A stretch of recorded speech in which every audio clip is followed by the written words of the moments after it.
Thank you, Sandy, for the very warm introduction, and thank you to the Linnean Society and Padma for their kind invitations to give this lecture today. It is a real pleasure to be here this evening. So I've been lucky to study bryophytes for nearly 20 years now. And as Sandy said, I'm interested in various aspects of their biology. However, in today's lecture, I will discuss my research on two so-called key plant innovations in bryophytes, namely stomata and fungal associations. Before I start, I would like to acknowledge the many collaborators and students which have greatly contributed to this research.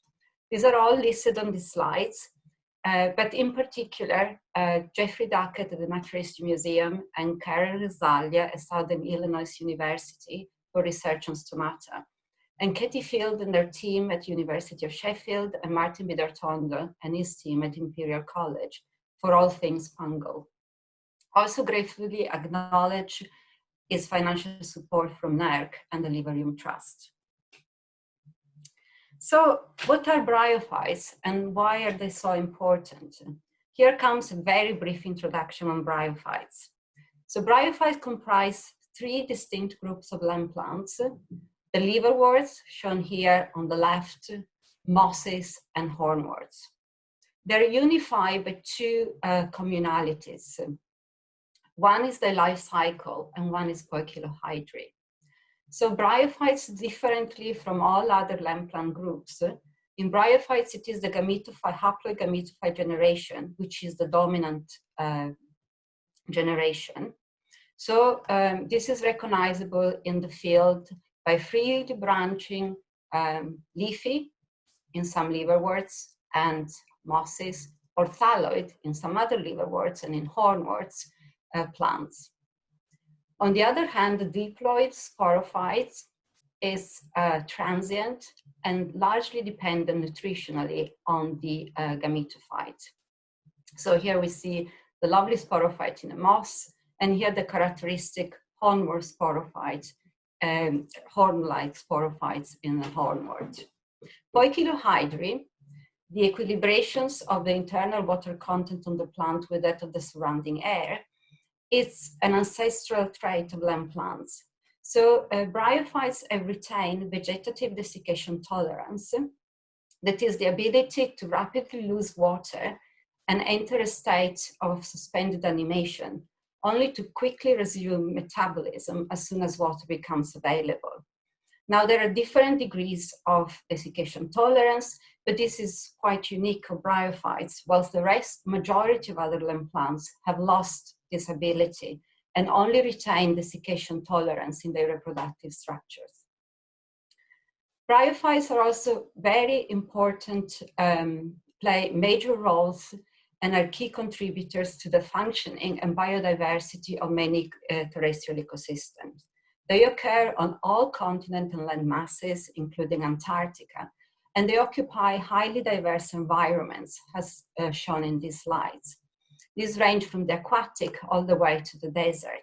And here in Arizona is Jeff Duckett demonstrating vegetative desiccation tolerance in the desert moss Syntrichia.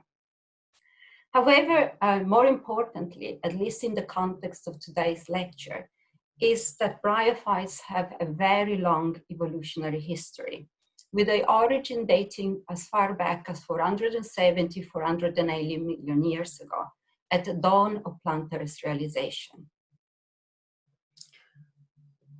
So we know that land plants evolved from freshwater streptophyte algae, with latest phylogenomic studies pointing to members of the Zygnematophytaceae, which includes simple filamentous forms such as shown in these pictures here to the left.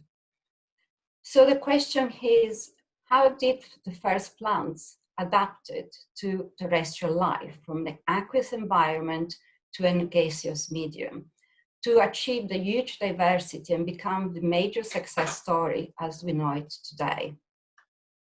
So clearly terrestrial life in a gaseous medium required evolutionary solutions to structural, physiological, and ecological challenges. In this little picture here, if you can see my mouse, is an artistic representation of how an early Devonian landscape might have looked like. But if you really want to have a first-hand experience of how this very early terrestrial ecosystem might have looked like, I would say that Iceland is a very good place to go. So in this amazing treeless landscape are largely dominated by cryptogamic ground covers. These are communities which are largely composed of bryophytes, bacteria, green algae, and fungi. So although these have undergone millions of years of evolutions, of course, they're probably the best representatives in modern days of what might have these very early terrestrial ecosystems might have looked like. But let us go back to plant terrestrialization. So I've been mentioning key and plant innovations. What are these?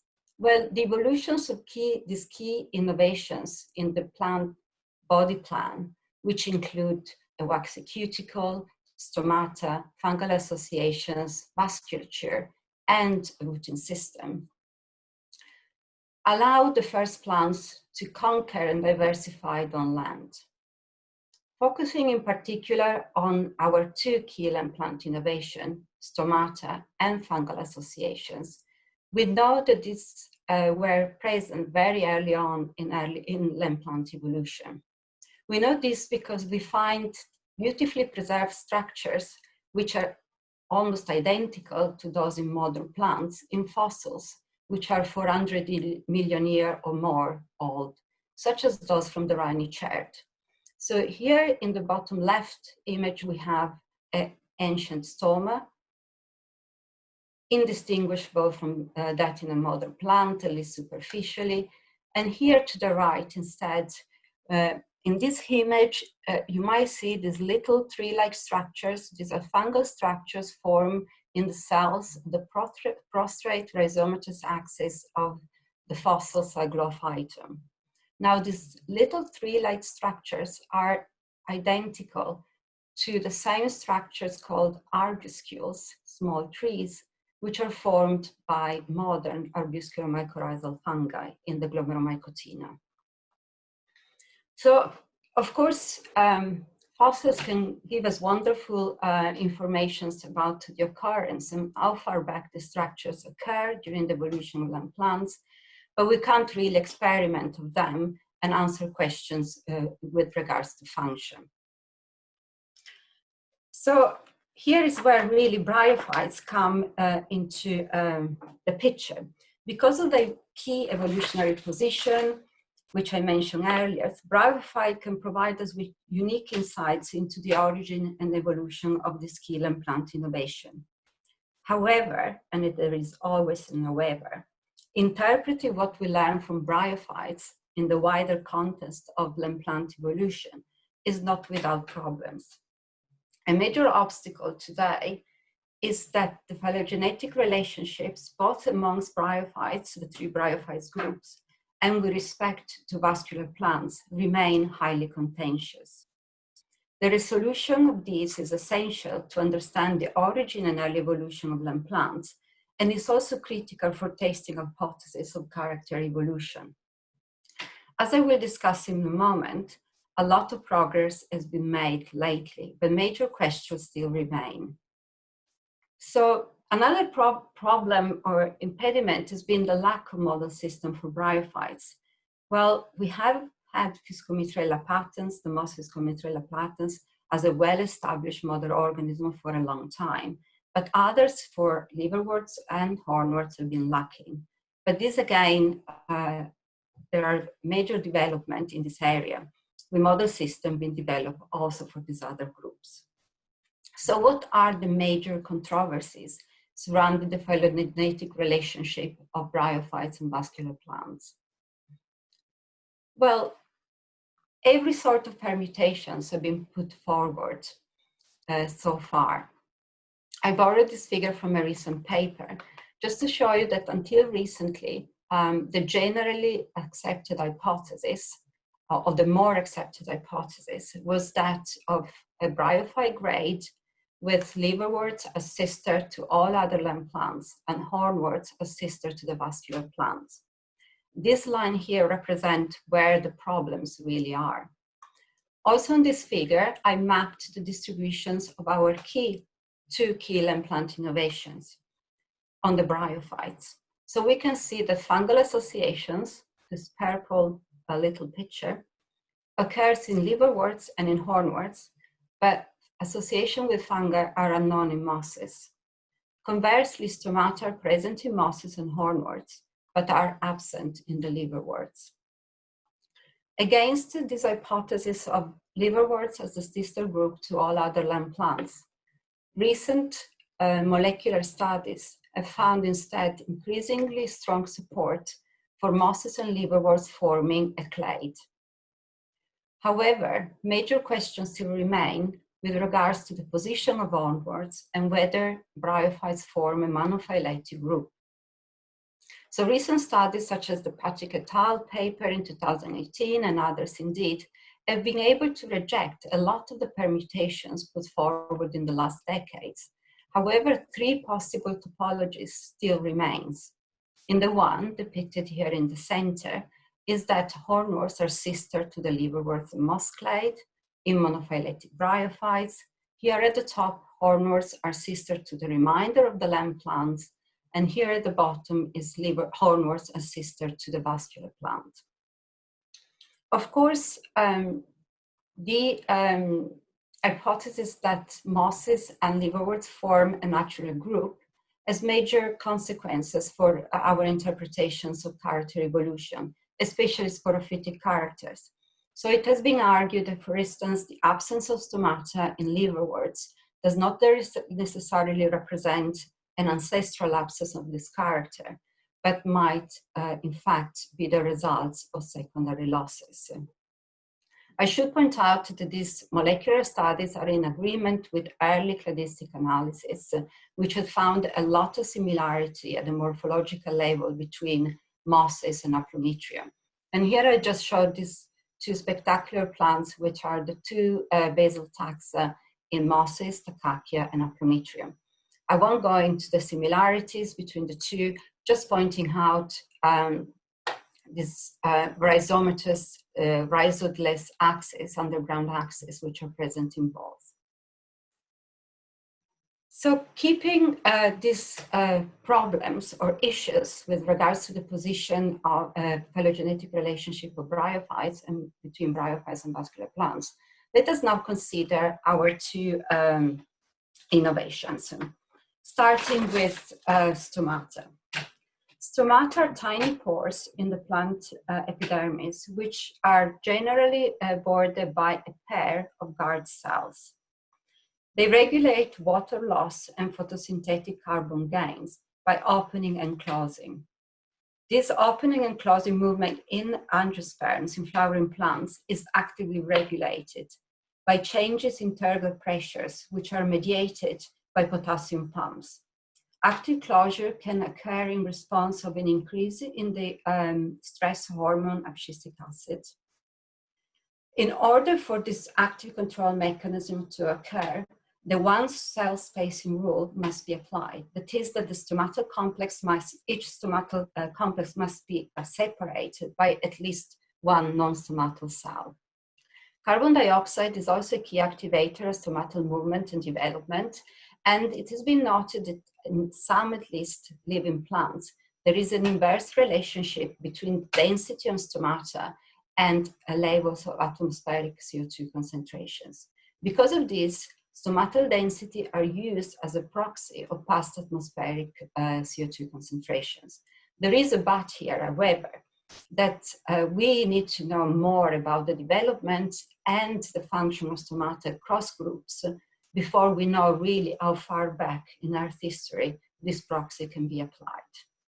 But looking at these images that I put here on the slides, this is just to emphasize how stomata all really share the same gross morphology. So here we have stomata, here on the left we have stomata in a flowering plant, here is a stoma in a hornwort, and here again is our 400 million year old stoma.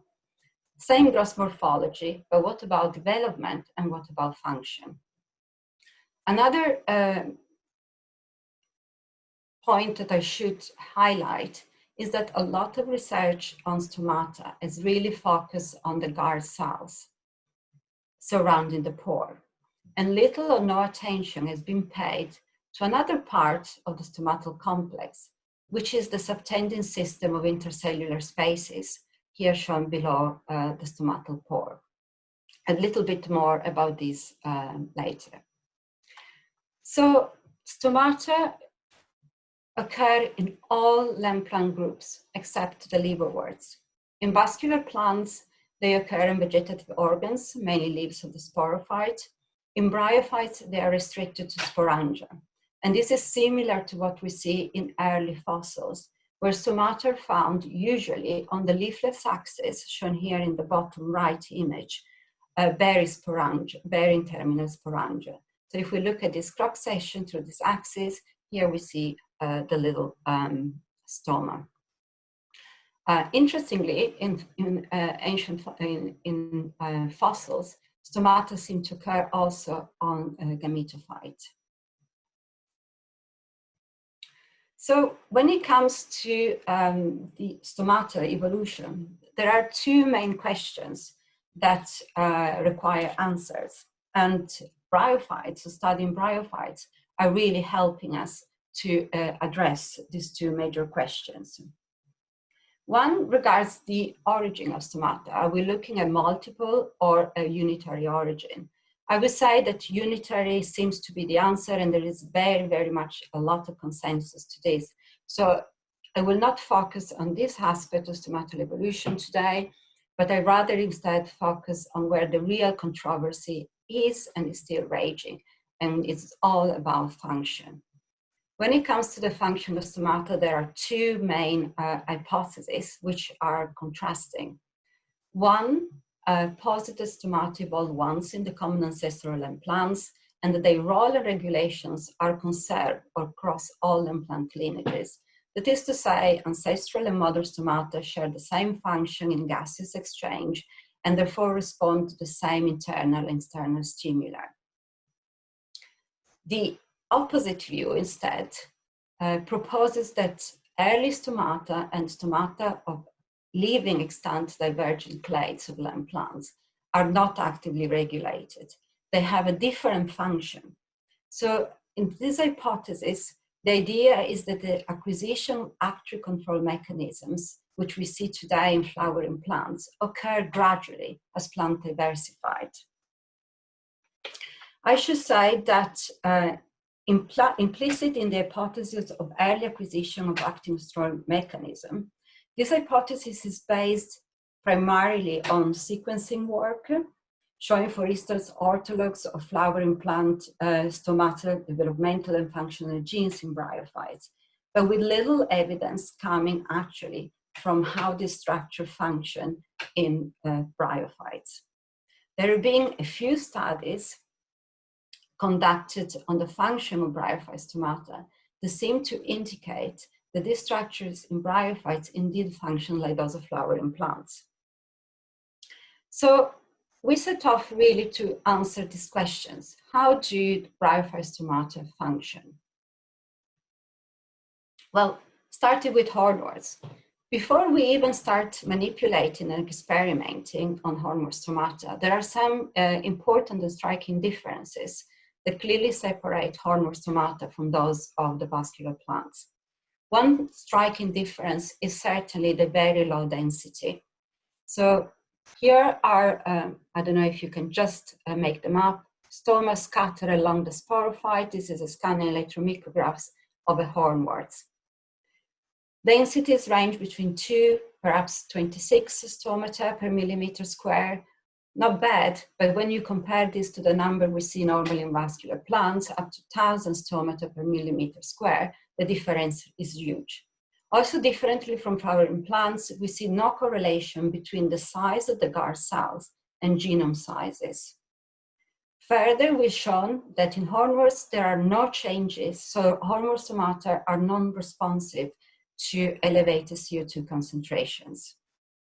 Further, the Rensselaer group has shown recently that there are developmental changes in the guard cells leading to their death and eventual collapse. locking the spore actually in a completely open position.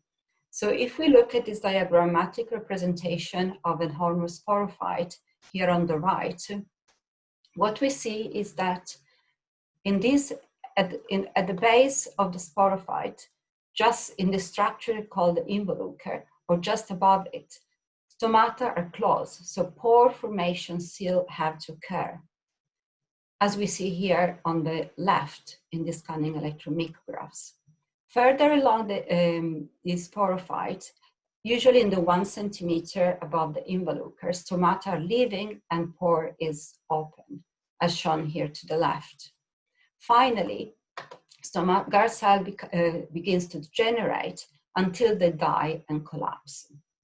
So keeping these points in mind, and here we see actually a completely collapsed open stoma.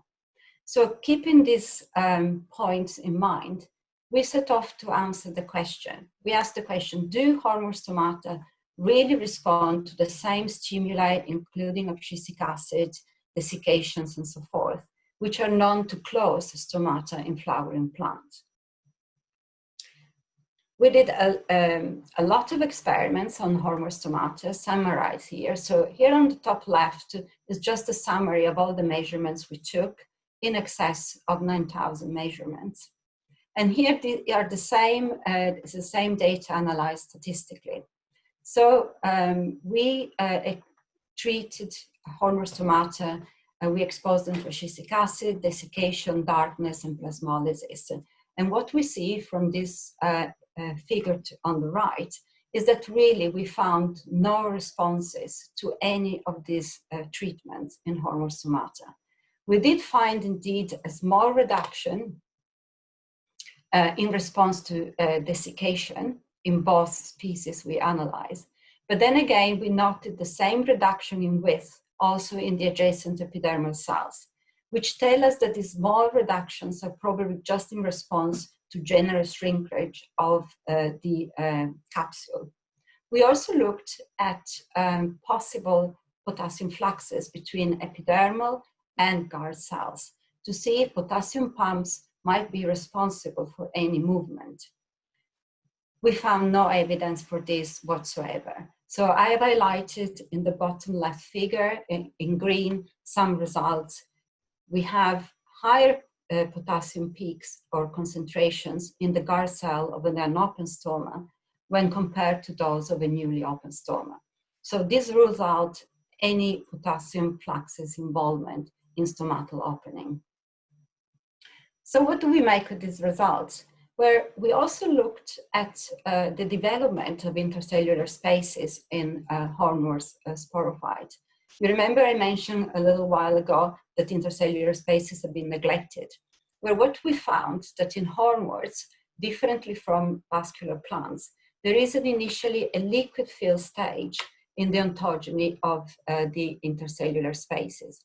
So if we look at this cross-section through sporophyte, we see that all the spaces are filled with liquid, and liquid is replaced by gas gradually only after stomatal opening. If we take these results with our experimental data and the work of the Rensselaer groups showing that guard cells die and lock the stoma in an open position, we really can conclude that we found no evidence whatsoever of active regulation of hormostomata. This structure opened once during development and remain open thereafter. So our conclusion is really that hormostomata function in sporophyte desiccation, leading to spore dispersal, rather than having a major role in gaseous exchange. I also included in the slides on the right a plate from the Rensselaer paper. The top two images, B and C, are from living hornworts. The bottom two are from early land plant fossils.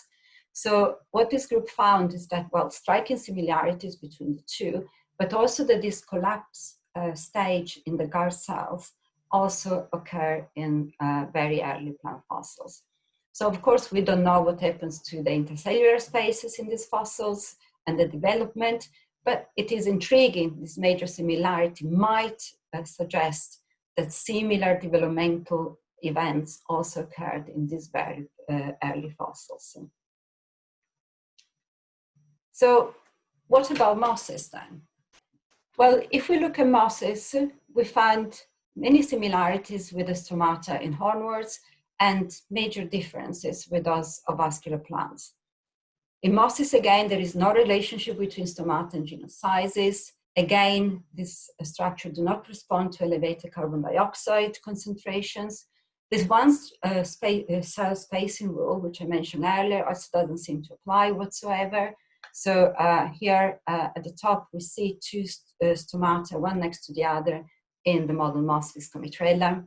Numbers vary hugely, even in closely related taxa. For instance, in Viscomitrella, the model moss, we have very few stomata right at the base of the capsule, whilst in the closely related Funaria, we have up to 220. This variability doesn't seem to correlate whatsoever with ecology. We also have the same development of intercellular spaces. So this is the cross-section of the capsule of Viscomitrella again. We see the spaces are liquid-filled to start with, replaced by gas only after stomatal opening.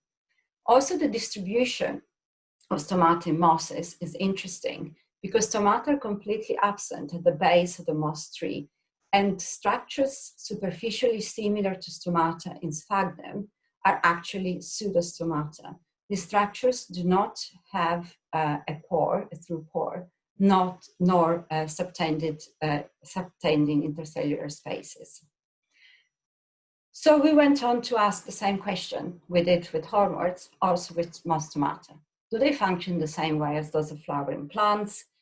And we did the same set of experiments that we did in hornworts, so I won't repeat myself here, but we included a lot of species to try to capture this diversity in numbers, position, and so forth. So we looked at possible potassium fluxes on the top. We did the same set of experiments as we did in hornworts, shown here with respect to abscisic acid in Funaria.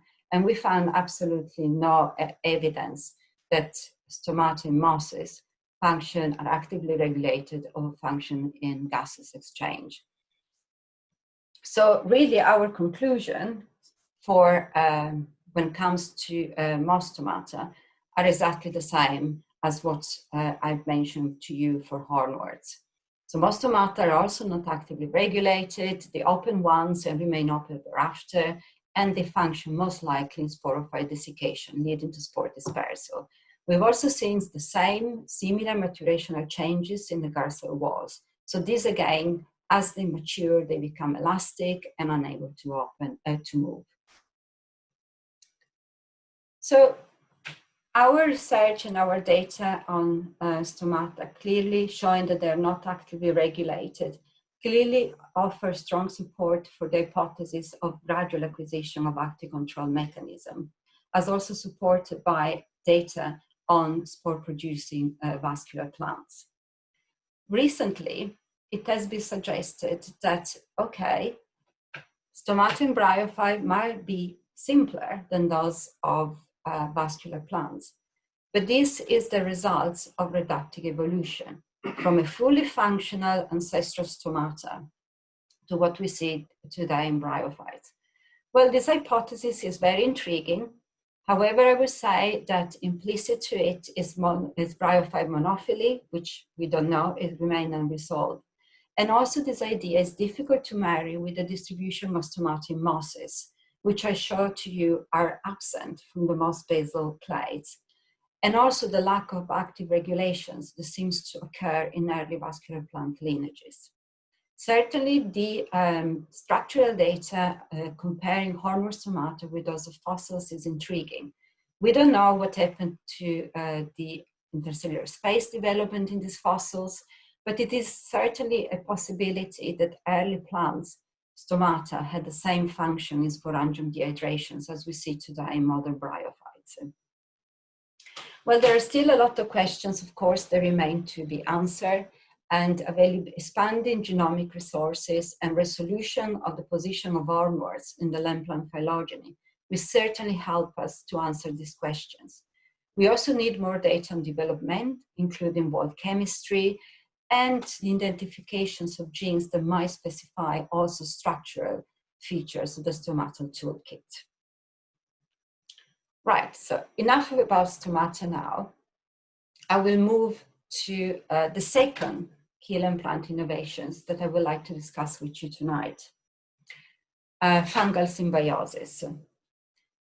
So the importance of fungal symbiosis in the evolution of land plants was proposed many decades ago by Pirozinski and Malloch, and this hypothesis has been refined through the decades by others.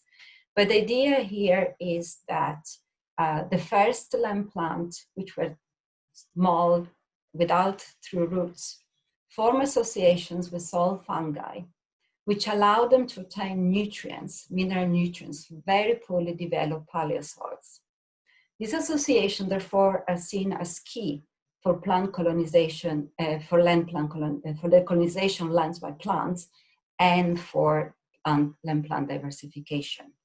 Today, this symbiosis, which we term mycorrhiza, are widespread, occurring in the majority of land plants, and indeed are one of the most important terrestrial symbioses. So in this image here, it's a scanning electron micrographs. It's a cross-section through the thallus of a liverwort. And I hope you can see how the thallus is completely packed with fungal structures. If we zoom in, we see that some of these resemble, again, little trees. Now, you might recall earlier the little tree-like structure I showed you in the 400-million-year-old fossil. Well, I hope I can convince you that these two structures are pretty similar. These are produced by arbuscular mycorrhizal fungi. And the presence of arbuscular mycorrhizal fungi in liverworts today, and the present in very early plant fossils, is part of the evidence for what is being a major hypothesis until now. That is that arbuscular mycorrhizal fungi have formed the ancestral land plant fungal symbiosis. However, challenging recently this major hypothesis has been the discovery that the earliest divergent liverworts, Aplometriopsia liverworts, such as Haplometrium, we saw an example of this earlier, or Troibia, actually form symbiosis with a different group of fungi, the Micromycotina. In this paper, in 2011, Bidarton et al. Also demonstrated that Micromycotina might have evolved earlier than arbuscular mycorrhizal fungi. We then went on to show that this partnership between Micromycotina and Glomeromycotina actually represent also nutritional mutualism. So there is exchange of resources between the two partners, as shown here in the top right. However, these relationships differ from those with Glomeromycotina in their response to carbon dioxide concentrations. Finally, we also described Micromycotina-like structures in Rhynichert fossils or Neophyton in 2014. So taking all this evidence together, we raised a novel evolutionary hypothesis. Maybe Micromycotina have formed the ancestral plant fungal symbiosis. Since this early discovery, I just wanted to point out first that Micromycotina are a major clade of fungi. And the latest classification placed them in the as a subphylum within Micromycota and together with arbuscular mycorrhizal fungi. It is member of the Endogonales, the four mycorrhizal or mycorrhizal-like in plants that lack roots symbiosis. And I should also point out that the order of divergence between the two groups remain controversial. What we do know, however, is that the two groups might differ in their lifestyles. So far we've been able to isolate Micromycotina symbionts from the host liverworts and grow them on their own in vitro. This suggests to us that they might have a facultative saprotrophic lifestyles, which is clearly different from that of arbuscular mycorrhizal fungi. These latter fungi are obligate biotrophs, completely reliant on their host for their carbon supply. So since this initial discovery, we've actually conducted a global survey of fungal associations throughout bryophytes, but also we looked at early divergent spore-producing vascular plants. And what we actually found is that Mucormycotina are widespread in this group, but more importantly, that the majority of these plants are actually able to form associations with both Mucormycotina and Glomeromycotina fungi. So if we look at this figure on the left, yellow dots concentrating on the yellow and the blue dots, blue for Mucormycotina, yellow for Glomeromycotina, we see that yes, only Mucormycotina in the most basal liverworts, but then most plants associate with both. For a few exceptions in the thalloid liverworts, which seems to associate only with Glomeromycotina fungi. Again, Katie Field and her team, using microcosm and isotope tracing experiments, were able to show that dual colonization, shown here on the right, actually afford greater nutrients gains to the host liverworts than associations involving either or fungus in single colonization. So because of the distributions and the widespread occurrence of both fungi throughout the bryophytes and early vascular plants, and the clear advantages that engaging with both fungi can bring to the host plants, we thought, well, actually, our idea of Mucormycotina as the ancestral type might be incorrect. Perhaps the options available to the earliest limb plants were more varied, with both fungi playing important roles in limb plant colonization.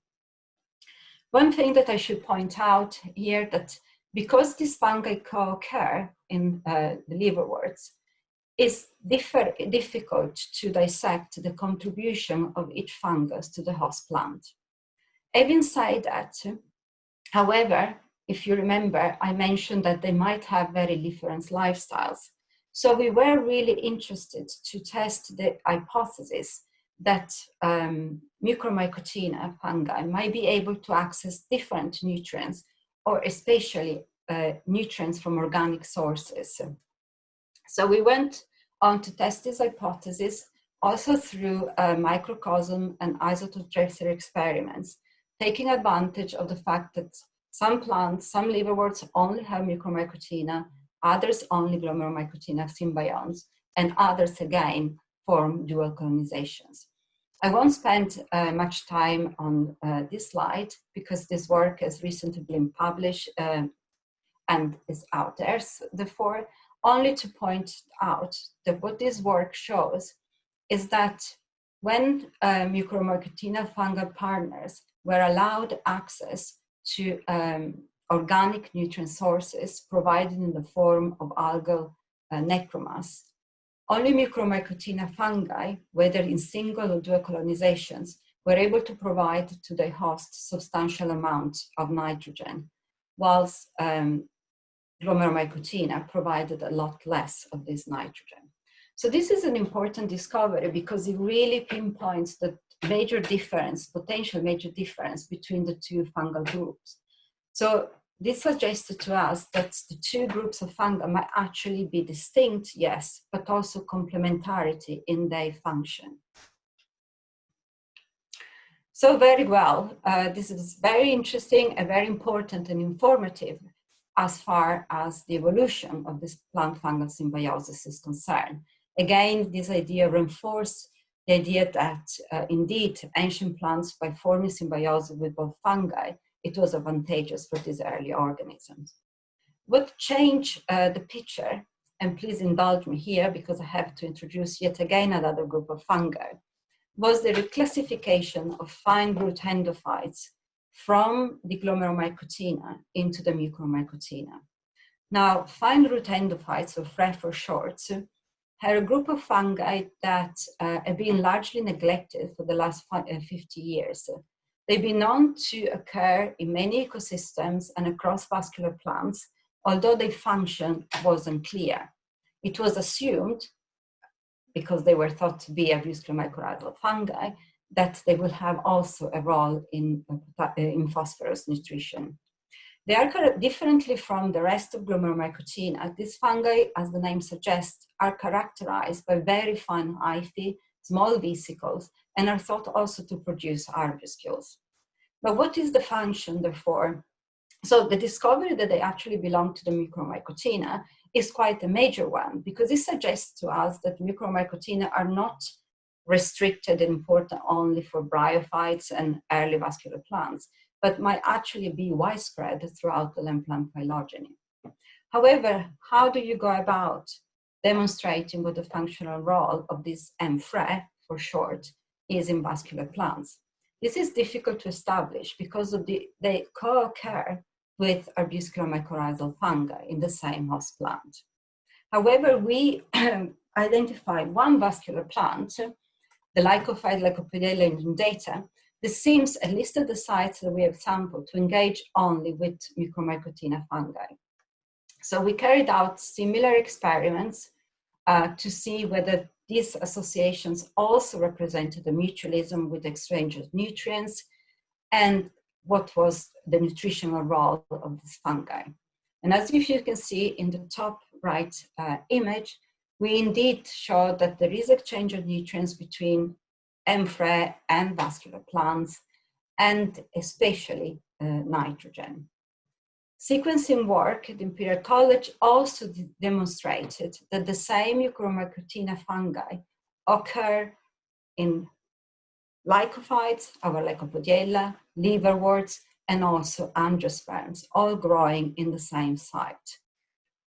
So this is important, but it confirms to us that these fungal symbionts are shared by different plant clades.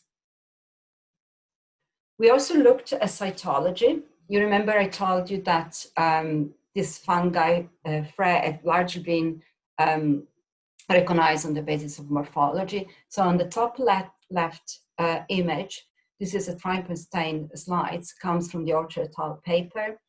The rest are our images of Lycopodiella and also the grass. What we see that while in the grass molinia that also associate with Glomeromycotina, we see defined structures, but also small arbuscules. In Lycopodiella, we only see the very fine hyphae with little vesicles, but not arbuscules. This suggests to us that we need to exercise caution when it comes to morphology, and that these fungi may exhibit much more phenotypic plasticity that is being thought so far. So where next? Well, I did mention that, okay, so we've shown that in vascular plants, Micromycotina might have the same role as what we've seen in bryophytes. This is very important.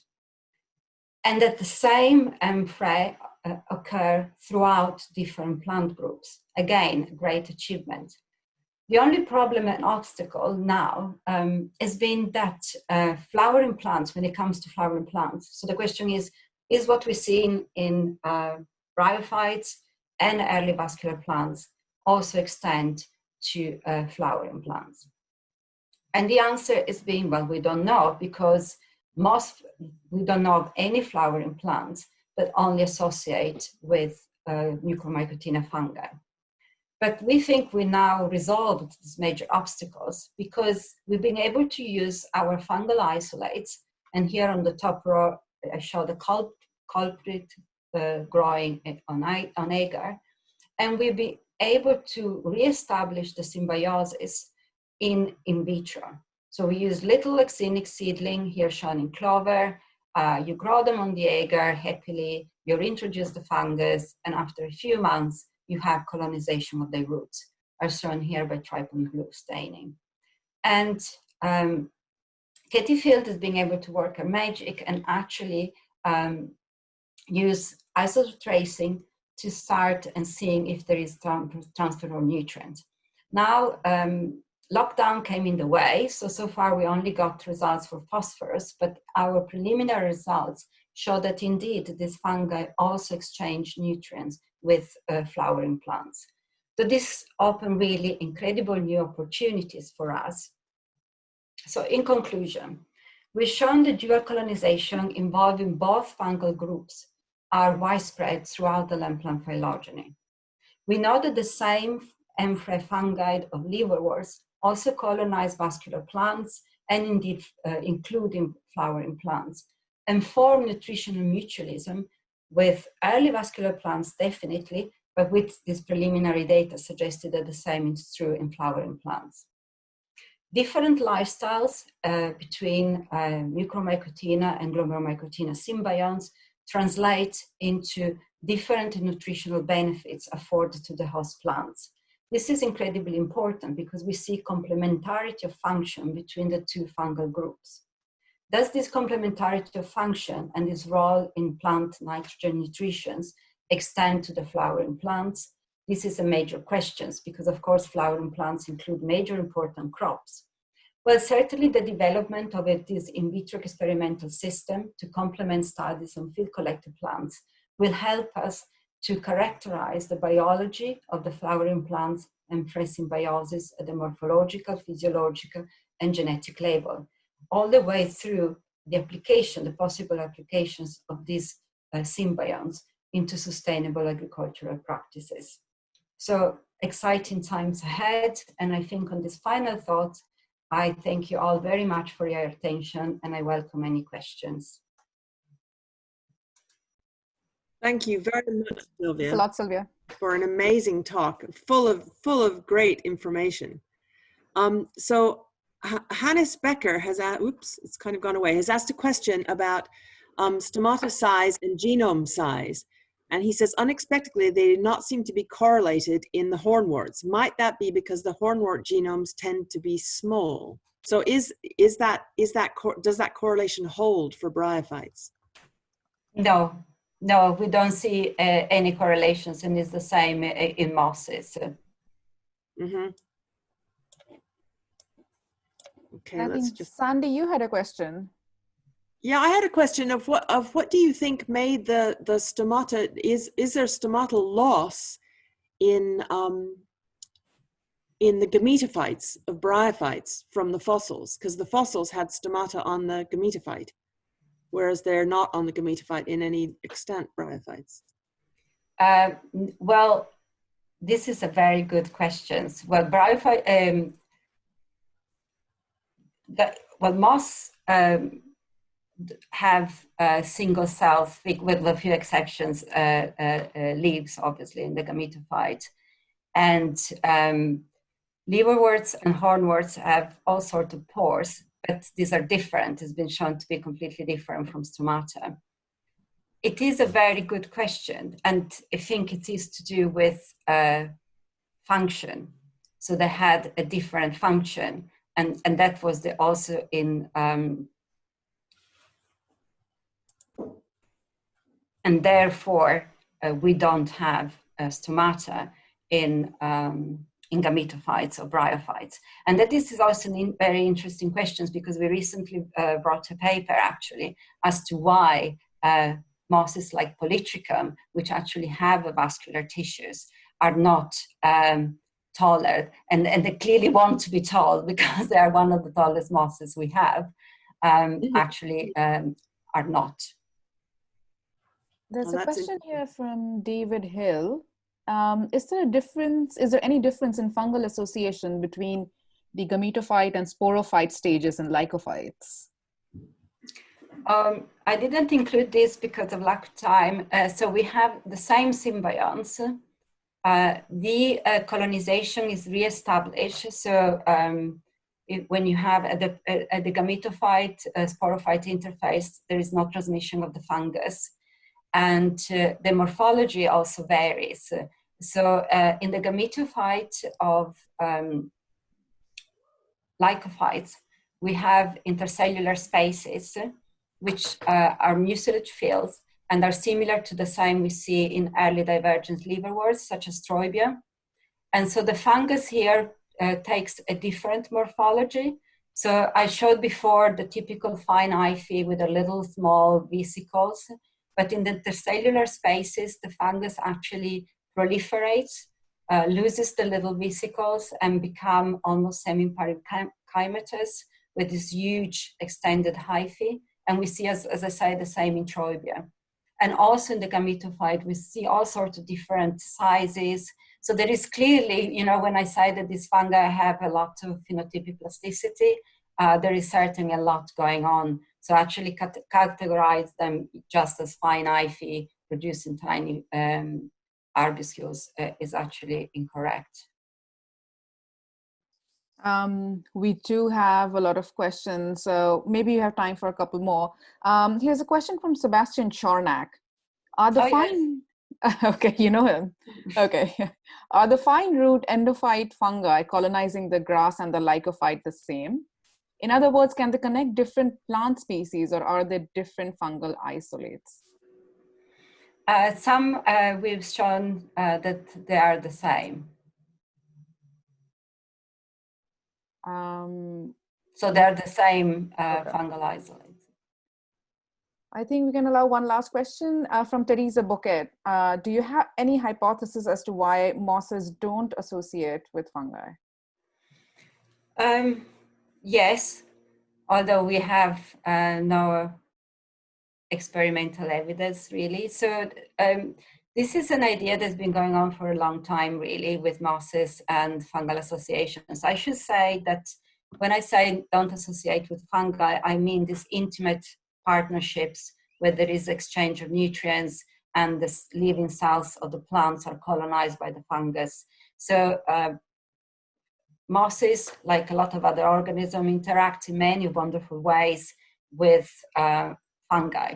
So when I say they don't associate with fungi, I particularly consider these intimate associations. One idea that we have proposed is that because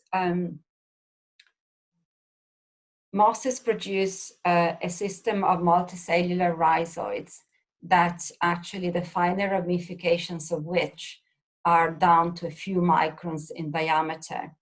So this type of dimensions are the same that we see in fungal hyphae. So the idea is that perhaps because of the size of the rhizoids and the finer ramifications in mosses, associations with fungi might be not necessary or obsolete. But this is a wide guess. And so that's all I can give you for the time being. Right. There's one last question, which I think we have time for. Mm-hmm. Is Thomas Heathwaite has asked, do you know if the fungi you talked about colonized the earth before the bryophytes, or whether they colonized land at the same time? We don't know. Possibly before, I would say most likely before. Was it a question bryophytes? Yeah, whether the chicken came before the egg, whether the fungi were there and then the bryophytes, or the bryophytes and then the fungi, or did they come simultaneously? Well, we don't know. We don't really know even when actually this association really formed, you know, during land plant evolution. But I would say the idea is that there was this algal scum on land, not a really nice way to see, but you know, there was this mixture of fungi, green algae, bacteria, and they were all interacting. I mean, someone has suggested that perhaps, you know, fungi and cyanobacteria were interacting way earlier, and we have geophytes, and I don't remember what it's called these days as an example. So there are lots of wonderful theories, but I would imagine probably fungi were there, yeah. And one last question is, has anybody ever isolated viruses out of bryophytes? No, there are endosymbiotic bacteria within the fungi, but not that I know of. Mm-hmm. Great. Oh, well, Silvia, thank you so very much for a really informative talk. And